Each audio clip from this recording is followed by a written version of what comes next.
जर तुम्हाला सांगितलं की विदर्भात एक असं ठिकाण आहे जिथं महादेव वर्षातून फक्त एकदाच दर्शन देतात, विश्वास बसतो का?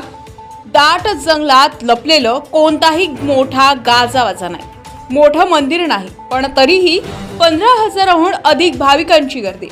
हे आहे अंबाखोरी तोतला डोह. 15 फरवरी पहाटे 6 वाजता प्रवेश सुरू आणि काही क्षणात संपूर्ण अरण्य दणाणून गेलं. हर हर महादेव. किलोमीटर राम लांब, वाहनांची गर्दी, वृद्धांच्या चेहऱ्यावर समाधान, तरुणांच्या डोळ्यात उत्साह आणि कुणी नवस फेडायला, कुणी संकटातून मुक्तीसाठी, कुणी फक्त एकदाच त्या दिव्य ऊर्जेचा स्पर्श करायला. लोककथा सांगते या अरण्यात ऋषींनी तपश्चर्या केली. त्या तपस्येतून प्रसन्न होऊन महादेव येथे स्वयंभू रूपात प्रगट झाले. एका गुराखेची कथा आजही सांगितली जातं. जमिनी खालून अचानक प्रगटलेलं शिवलिंग आणि त्या दिवसांपासून सुरू झालेली भक्तींची परंपरा. शिवलिंगासमोर उभं राहिल्यावर क्षणभर सगळा गोंधळ थांबतो. डोळ्यात नकळत पाणी येतं आणि मनात एकच भावना, महादेव तू आहेस आणि तू ऐकतोस. 15,000 भाविक, पण शिस्तबद्ध व्यवस्था, वन विभाग, पोलीस, आरोग्य सेवा, सुमारे 200 कर्मचारी तैनात, श्रद्धा आणि निसर्गाचा सुंदर समतोल.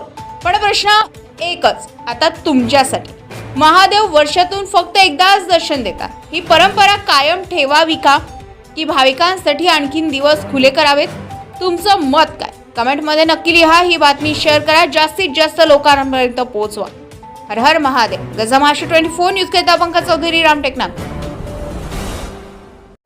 आज दिनांक 15 फरवरी 2026 रोजी या ठिकाणी पेंच व्याघ्र प्रकल्पाच्या पूर्व पेंच पिपरिया वन परिक्षेत्रामध्ये महाशिवरात्री निमित्त अंबाखोरी येथे जत्रेचे आयोजन करण्यात येते. हे कुवर क्षेत्र असल्यामुळे वर्षभरातून या ठिकाणी तसे याची परवानगी नसते, परंतु 15 फरवरीला यावर्षी महाशिवरात्री निमित्त या ठिकाणी वन विभागाने या ठिकाणी जे आहे भक्तांना परवानगी दिलेली आहे.